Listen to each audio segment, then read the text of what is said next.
Okay, so let's do this. Axis and Allies. 1940. Review. Good, that doesn't bleed through. I was hoping it wouldn't. Well, before I begin, I should actually probably explain what the game is about.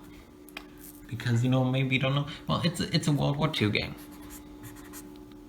World War II. And players, they buy units, they move units, they attack, and take land. Just like real units, real armies, take land. And land gives you money. Right? Land equals money. And that circles back to buying units. And it's World War II in the sense that you have the axis of Germany, Italy, Japan, versus in a showdown, the Allies, USA, UK, and USSR. Now, okay, some other stuff. So not all land is equal, right? If you own Berlin, that's going to give you much more money than if you own a random place in Siberia, because Berlin makes more money. So they have values, and some places are worth more, some places are worth less. How you win the war is not by conquering out the other players outright, but it's instead achieved with victory cities. These are cities on the map that are important to the war effort. They include, of course, stuff like Berlin and Tokyo, but they also include other cities such as Manila or Calcutta. And these cities really what drive the game, because if you're playing as the Axis, you're trying to push towards these cities. The Germans actually wouldn't go to Manila, that would be Tokyo. The Germans would probably go to something like Stalingrad. So you're trying to push towards these cities, and that's how you win. And this is also a very nice, absolutely amazing mechanic on what's called objectives. They're called national objectives. And they give you bonus money if you complete them, but they don't help you win the game. So it's a challenge. Do you take the extra money? Do you push for this extra money? Or do you push for the actual game? And that's just one of the many, many layers of strategy to this game. And so that's my introduction to this game. So let me introduce you to then the review. But is it a good game? That is the question we're here to find out today. And should you buy it? So let's start off, I guess, with the obvious. The pros and the cons. I'm gonna draw a line here. Okay, pros and cons. Obvious pro. It's fun. There's just no line about it. It's a fun game. If you want a game that's fun, it's in. Another good point is that the game, it has medium complexity. The game is much more complex than your average game of, cards, okay? There's a lot of nice rules, and it all flows very well, but it is something for you to think about, which leads on to my next point. Strategy, okay? If you love strategy, well, you love this game. I mean, this is already amazing. It's fun. It's not that complex, but has a lot of strategy, Next point is probably one of my most favorite points is that it's thematic. Probably not how you spell it, but it's thematic. You feel like you're in World War II. Okay, it's the Germans and the Japanese and the Italians versus the USA, the United Kingdom, and the Soviet Union. I mean, you feel like you're there. You feel like you're straight out of a movie in the 40s, and you have the heroic icons of the war. And it's so beautiful, and that's why I love the game. Because it really just brings you into the feeling of the era. And that, like, all these points alone is why I recommend this game. You know, that's a giant plus. Okay? Like, I'm gonna mention cons, but just know I recommend this game wholeheartedly. So, let's go into the cons though. What are the cons here? First con I'll say is it's unrealistic. Its depiction of warfare is not realistic. Okay? It depicts, they use a lot of dice in the battle. Units are assigned values, but there's not a scale. That's what I'll put it as. There's not a scale. Right? One infantry can represent, who knows, 200,000, 300,000, 500,000? Who knows how much it represents? There's not a predefined scale. And that not only goes for the units, it also goes to distances. There are places that are really far apart in the real world that might be very close to each other.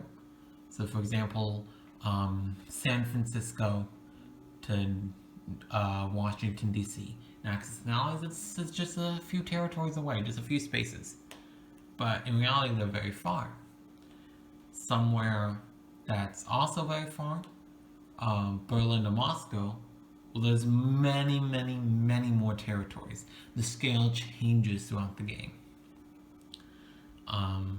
The seas are generally shrunk, right? The Pacific Ocean is shrunk than what it actually is.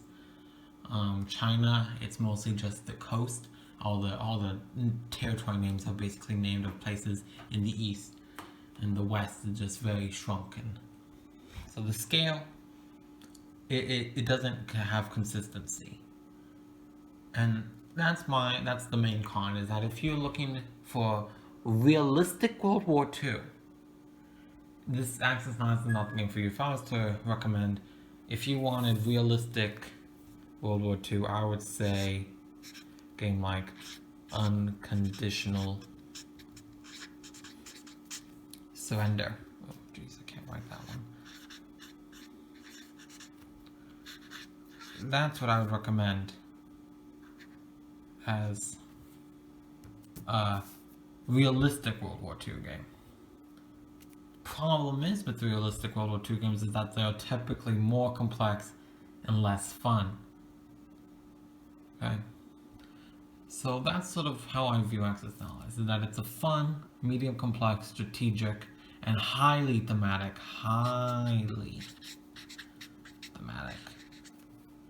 But it is unrealistic and does not correctly match scale. But you know what? The thing is with this, okay, that Axis and Allies, it's affordable. It's affordable to the general public. If you're getting something like Unconditional Surrender, well, it's also pretty affordable. But, I think Axis and Allies, it will appeal to more people. Okay? If you're someone who wants total realism, total historicalness, then, maybe, Axis and Allies is not the game for you. But if you want, a very fun, engaging game, then I recommend Axis and Allies. Actually, you know what? I have more to say. I have more to say, okay? I'm gonna Axis and Allies. There we go. First, I grabbed a new marker, okay? Because the other one was too big. Let's go back to our pros. Let's go back to our cons. Okay, but I'm gonna add in another con. and another pro. Pro, it's extendable. You can add in whatever house rule you want. If it isn't historical enough for you, you can make it more historical. Con. I don't know the right wording for this, but I'll say expensive if you want quality, I would say. That's what I mean by that. So in Axis and Allies, nations have an economy. Okay? And nations gain money and they lose money throughout the game. Problem is, it doesn't come with money. You have to buy your own money for the game. You know, whether that means you use Monopoly money, whether that means you create your own money, whatever that means. But you have to get your own money for the game. That's probably what I mean when I say expensive. That's what I basically mean. There's other things as well, you know, if you want to be able to better keep track, there's national objectives, right? If you want to keep track of those, you know, some people, they create cards to keep track of them. Some people, you know, they create, for the cardboard pieces, they create their own 3D molds or plastic versions. You know, these ones I would say you probably need less, but definitely, you know, that's a con, is getting the money, and that's something that just the company has had for years. You know, there's not great dividers in the game. You have so many pieces, and yet they're just, you know, if it's the same nation, they all go in the same box. So you mix infantry in with your tanks and with all your planes and with all your ships, and if you ever have to find a specific piece, it's very hard, so you might want to get dividers. You know, there's a lot when it comes to the quality that could be improved. The plastic pieces are amazing, and you get plastic pieces. And, you know, what I find some gorgeous art, probably not how you spell either, gorgeous art. But there is, you know, stuff that you want, and that is a problem. Because what that does is that takes, you know, a game that's, if we were writing price, graph, you know, versus its quality and ability, I guess, ability, I'll say ability, is that the price is sort of like, as you, if here's like the, okay, price going that way, ability going that way. Hold on, let me think of what this graph would look like. Yeah, basically along this line. And here's the base game. Here we'll say it's the base game.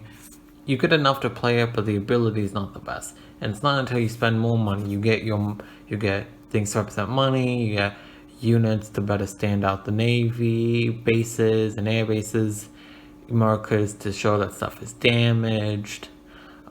You know, cards for the national objectives and reference cards for players to have, and, you know, technology markers for players to have. If you have, well, I guess it comes with that stuff. But, you know, a lot of players, they upgrade their games because it does help battle dice to make your battles go by quicker. It helps to have that ability, but that is sort of a con that they're not already included in the game, and that's something with the Wizard of the Coast, okay?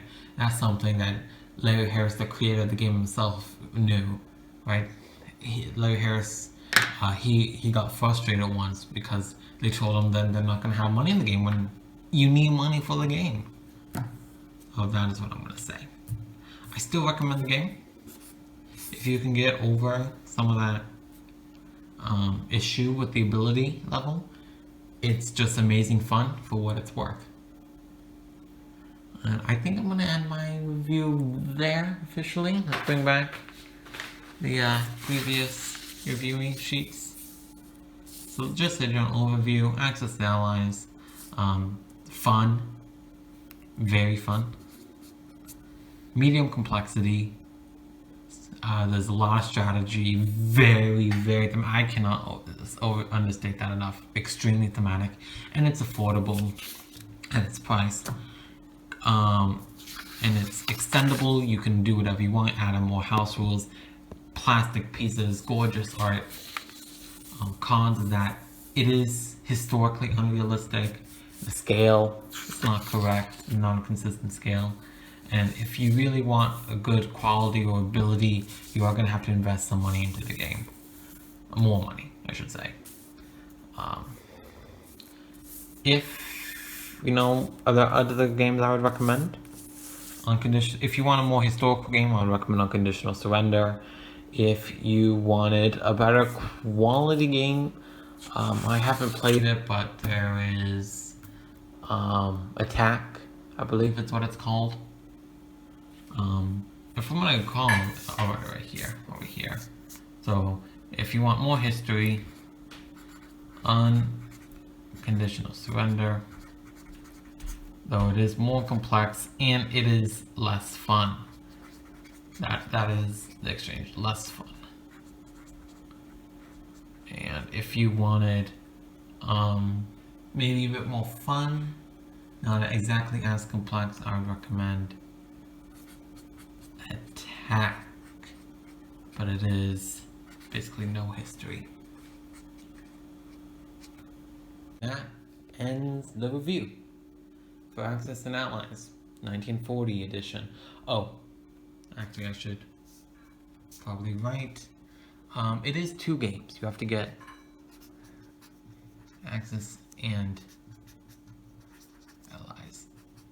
I haven't recorded the start of the video yet, so I'll actually just put that into the start. 1940 and just specific.